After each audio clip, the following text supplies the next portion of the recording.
Hi there. Before the video starts, I do want to put one big content warning up top. This video discusses suicide a lot. The overall tone of this video is pretty uplifting by my estimation, and I think the conclusion is pretty optimistic, but if this is a potentially triggering subject matter, well, you know what to do. I hope you enjoy, and I hope you have a very happy holidays. Thank you. When the world ends, art persists.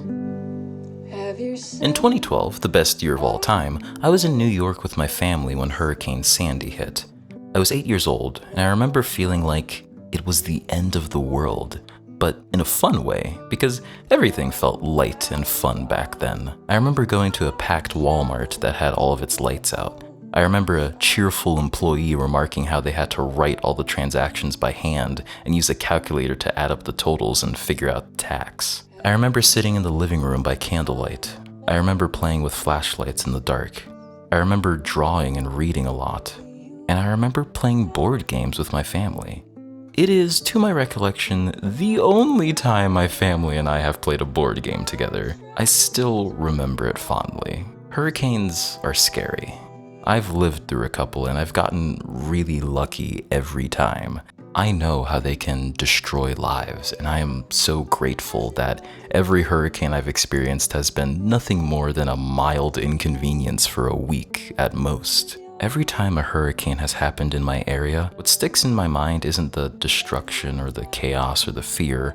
It's the books I read during it. It's the stuff I wrote during it, the stuff I drew during it, the games I played during it. I don't know why, but it's always the art that sticks with me. I truly believe that among food and water and shelter and companionship, art is one of our fundamental needs: to consume it, to make it, to be enveloped by it. In The Last of Us, between all the shootouts and fistfights, Ellie somehow finds time to enjoy the comic book Savage Starlight, and to annoy Joel with her exquisite puns, which, yes, are an art form. Do you know what's not right? Left? Yeah. In Station 11, after a worldwide pandemic destroys the world, there exists a well-respected theater troupe that travels city to city performing Shakespeare, and it stars a little girl who, similar to Ellie, is a big comic book fan. The dystopian novel Fahrenheit 451 centers around a society of mass censorship where book burnings are commonplace, where mindless mass media lulls the public into complacency. The protagonist rejects this society by joining a band of rebellious book nerds who seek to keep books alive by memorizing them, passing on the art through oral tradition. To love art is to love humanity. In the finale of Adventure Time, art is partially responsible for saving the world. Golb, the physical embodiment of chaos and discord, is disrupted by music, which could be considered a type of order and harmony. As Jake says at the end, music is powerful, man. It speaks to a primal pit in our brains. It makes anyone want to get up and get their knees going. Gotta get them pumping, pumping, pumping. Boom, boom, boom, boom, boom. I mean, just look at John DiMaggio, the voice actor for Jake, absolutely bawling his eyes out while listening to Rebecca Sugar perform the song live at San Diego Comic-Con. That's what art does. Grown men cry.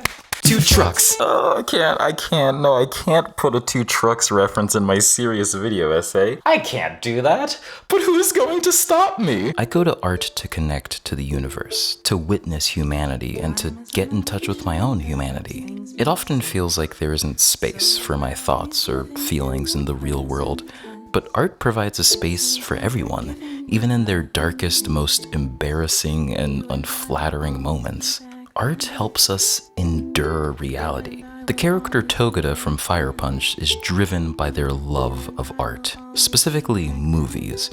Before the story started, they tried to kill themselves because their collection of movies was destroyed, but their will to live is reignited, pun not intended but fully embraced, when they hear of the protagonist, Agni, a mysterious man on fire. Their motivation throughout the story is to film a movie based on his life, and all of their actions are centered around making the film as engaging as possible. As they say, they could live without masturbating or eating or sleeping. quite literally because they have regenerative powers, but they couldn't live without movies.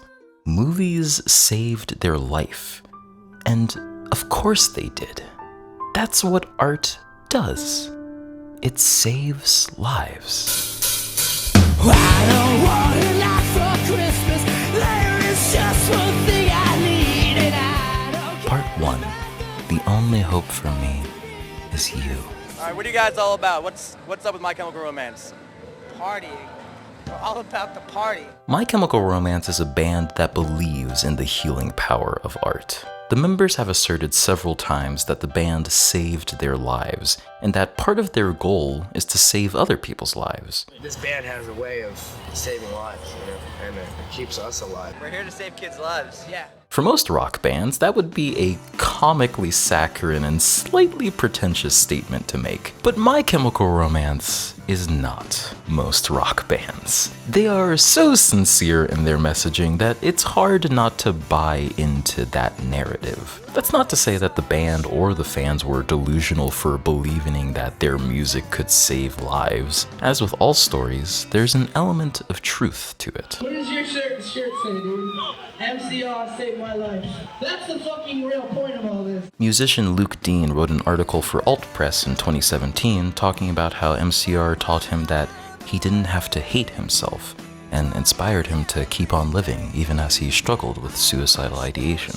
Hannah Lewis wrote a college term paper at Southeastern University that defended My Chem and the emo subgenre as a whole, arguing that this type of music ultimately has a net positive effect on people's lives. Rogan Losa wrote in 2022 about how My Chem helped them overcome their body dysmorphia. Allison Ames wrote several pieces about My Chem in 2014 for the blog 1 Week 1 Band that, among other things, described the healing effects of MCR's music as a type of exorcism. It's a rock and roll exorcism. A rock and roll exorcism?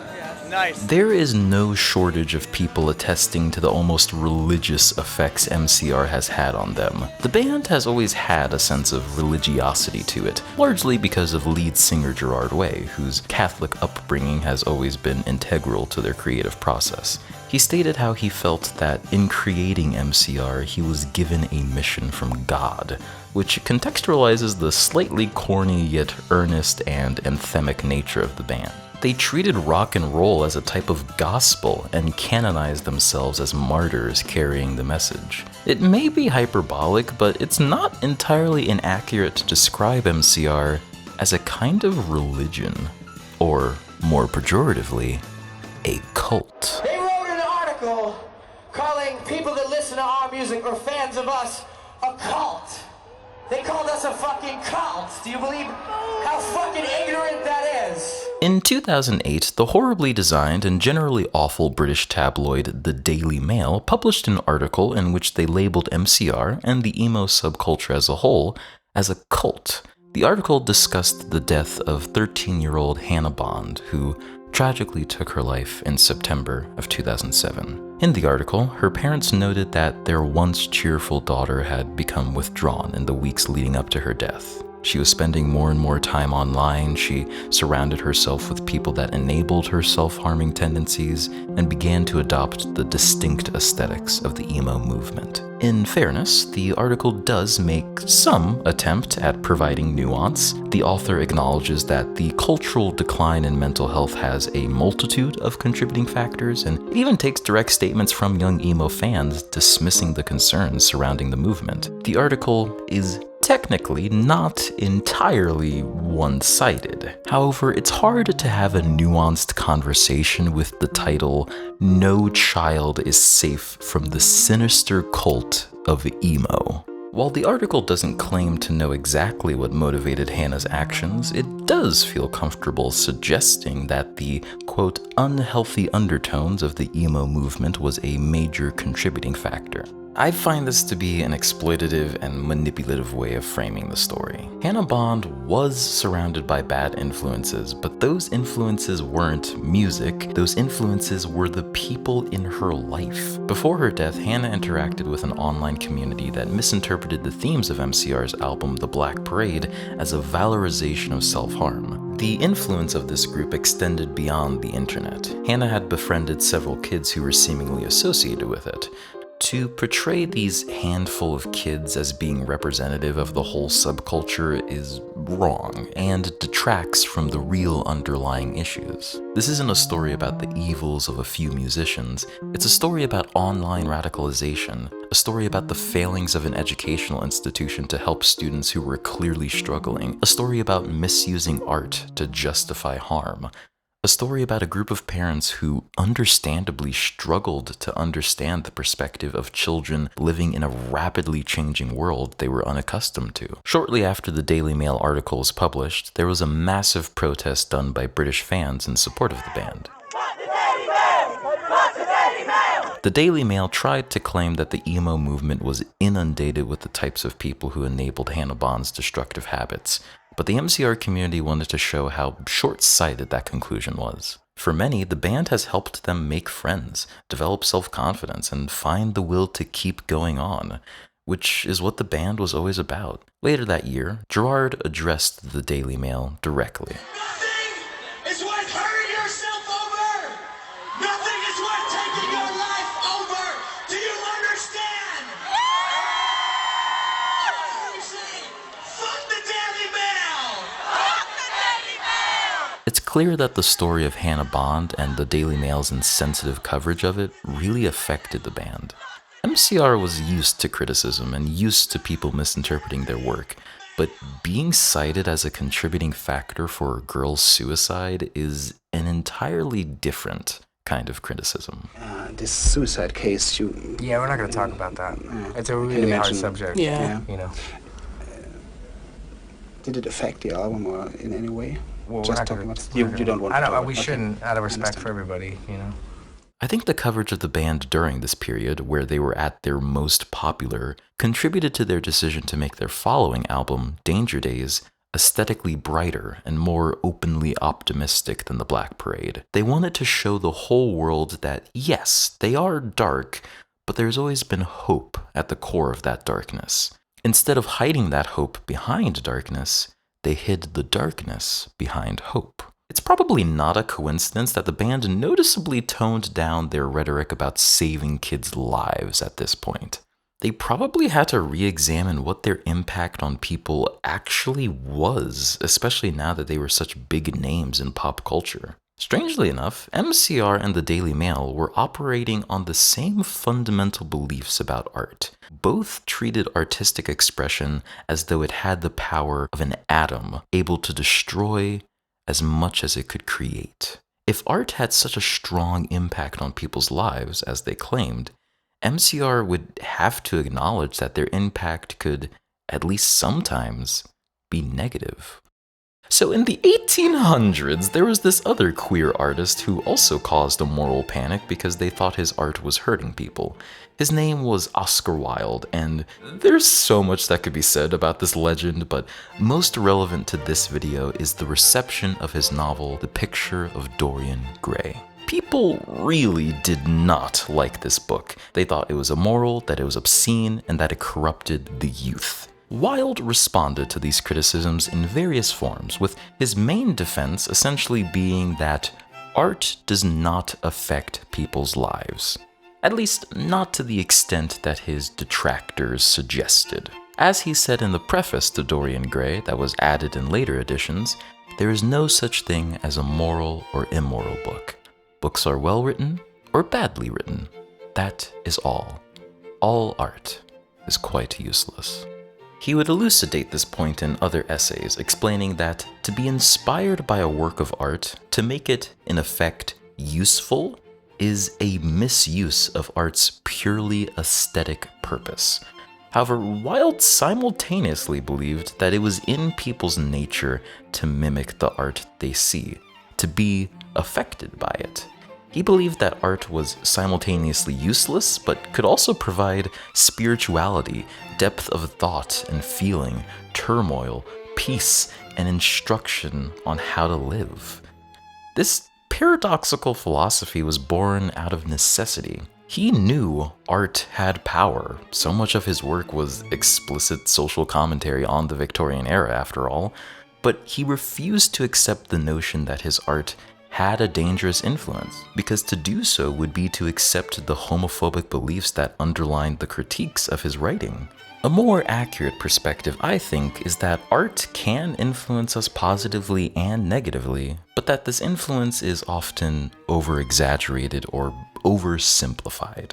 People are complex. The impact that media has on us is not always straightforward. A violent story doesn't make someone violent. A depressing story doesn't make someone depressed. A queer story doesn't make someone queer. But a person with violent tendencies, a person predisposed to depression, a person who is already queer questioning, may be attracted to violent or depressing or queer work. Art does not make something out of nothing. Mike M. would come to recognize this in the aftermath of the Black Parade. Having matured significantly, they adopt a more nuanced perspective, which was best articulated by guitarist Frank Iero while touring Danger Days. I feel like you're not giving yourself enough credit. You know, I think that the people that love this band and are so strong, and they're such amazing people.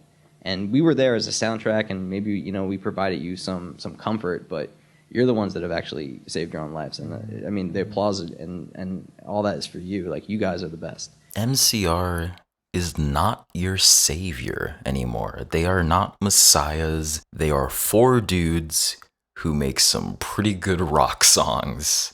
That is who they are. MCR started the fire, but the fans are the one who carry the torch. Even if the band didn't exist, some people are still going to find hope in difficult times, and others are, unfortunately, only going to see darkness. What art can do, in the best cases, is offer community, not absolution. That's what MCR offered to the band members themselves. In the case of Gerard especially, who's openly battled with addiction and suicidal ideation, it was his bandmates that helped him out of his downward spiral. At rock bottom, the band's former manager, Brian Schechter, helped talk Gerard down, leading him to start the path to sobriety that he's maintained today. Creating something that you really believe in with people you really care about is profound and maybe powerful enough to save your life. How you do it to yourself, you did. That's where Part 2. Save yourself. I'll hold them back.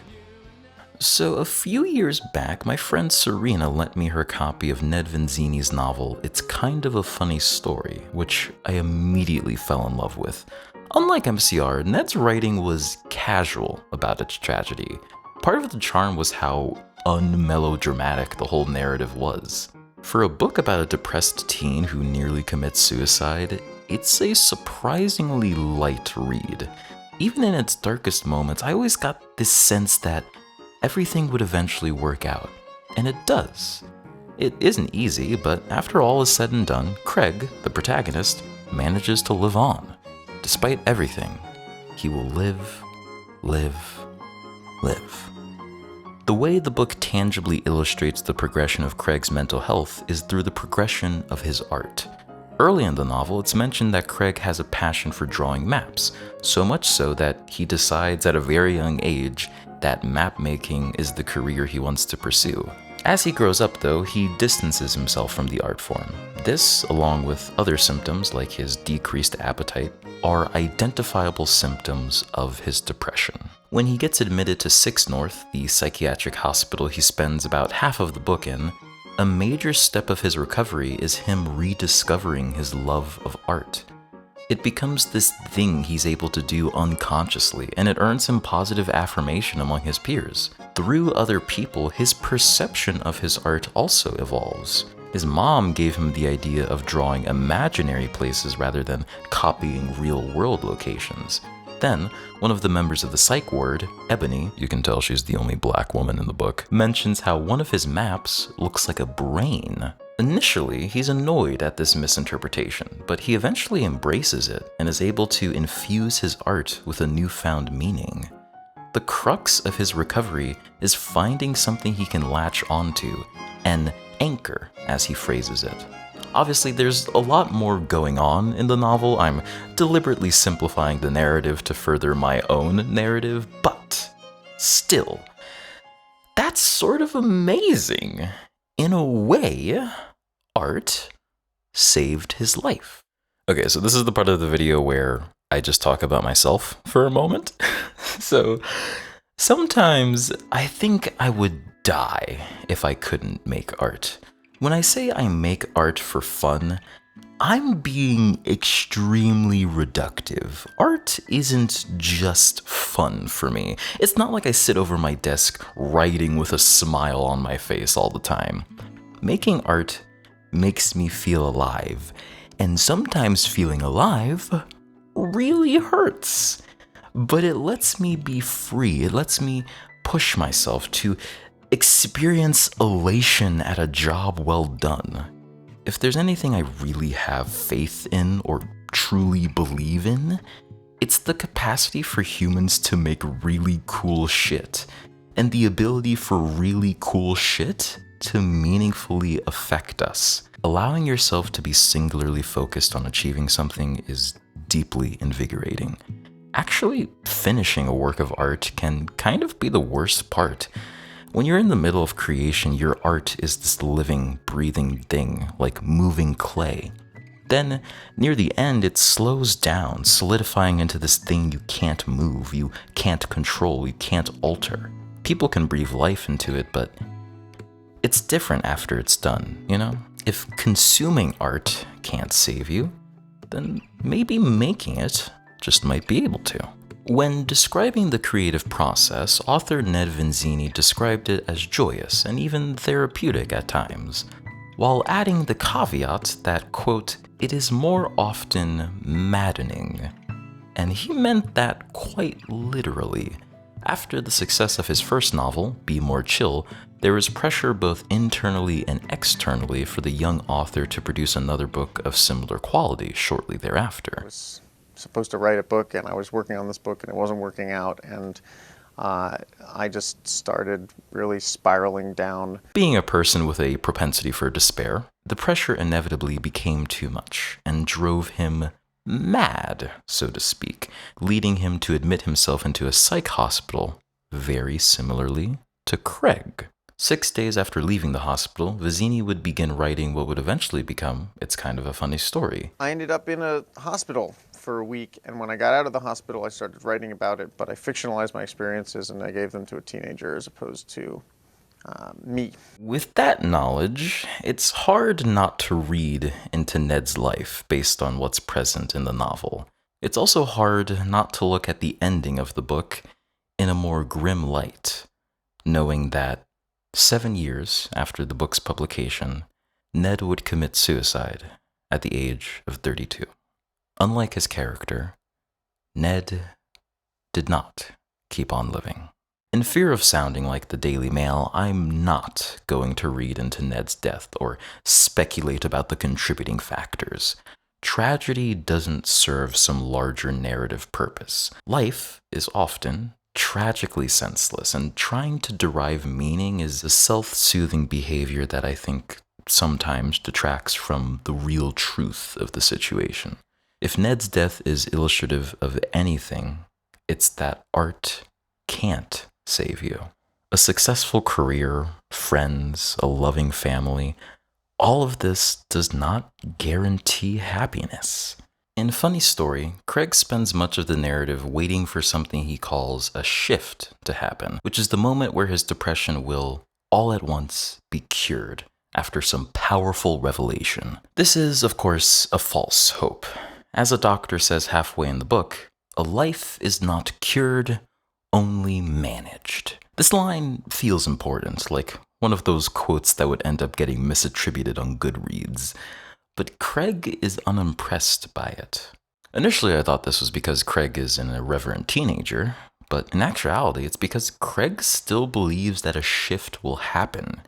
And by the end of the book, it kind of does. In the book's incredibly uplifting final paragraphs, Craig celebrates the fact that life is something he is once again excited by. He spent the whole book listless, unable to eat, unable to draw, unable to do his schoolwork, unable to do anything. But now, he wants to run, to eat, drink, talk, make art. It's so uplifting. But there's a dark epilogue that looms over the novel's conclusion. It's hard to reconcile the inspiring final words with the heartbreaking reality of the author that wrote them. Does the truth of Ned's life invalidate the story? Well, I don't think it should. I think it shows that life will continue to be work, that life goes on after the happily ever after, that even if salvation is possible, it is not eternal. God, that's a depressing sentence. Merry Christmas, everyone. I think in our darkest moments, it's important to feel like you can be saved, because the alternative is despair. Truly believing that a song can save your life is valuable, because I think that belief is about believing in people. And people can save your life. People can pick you up when you're down, can carry you up from the floor, so that you can make those important first steps.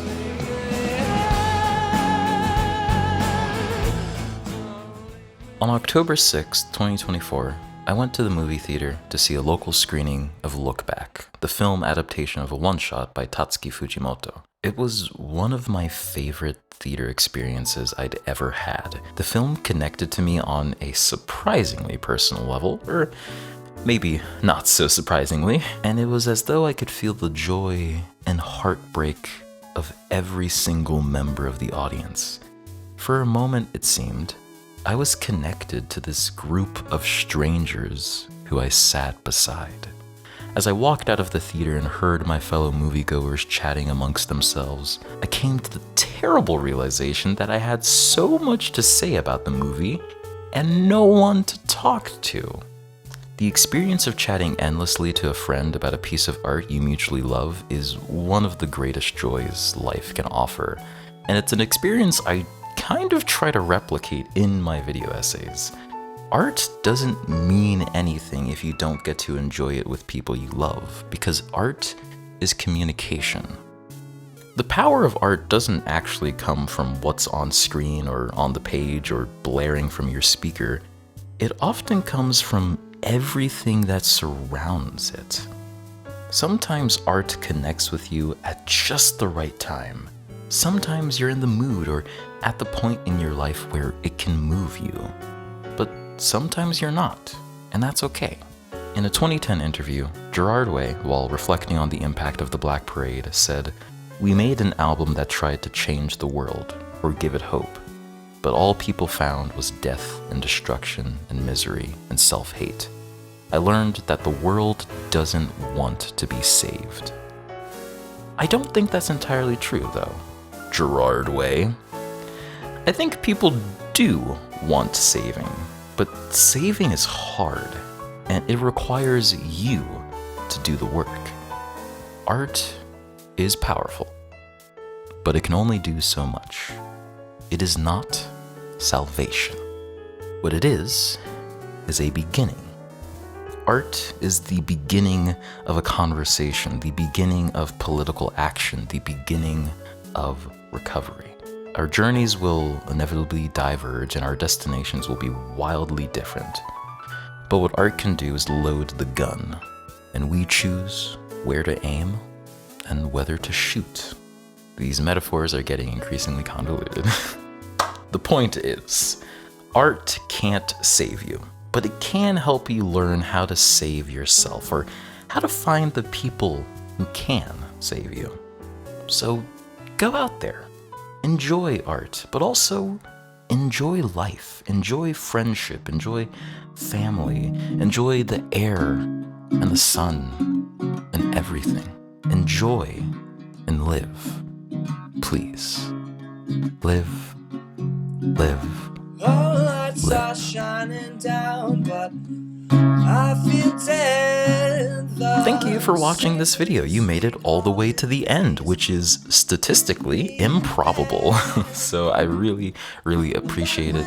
If you've made it to the end, I would like to let you know that I'm going to be doing a Q&A video near the beginning of next year. So If you have any questions that you would like to ask me, I may answer them. So please leave a comment below if you would like.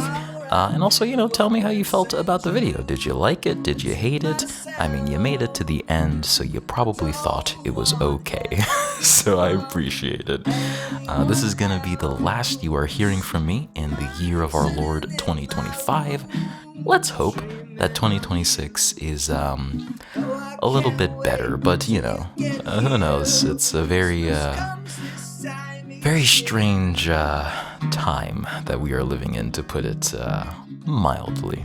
So I hope you all have a very good rest of your year, and I hope 2026 proves very pleasant for all of us. Thank you. Bye-bye.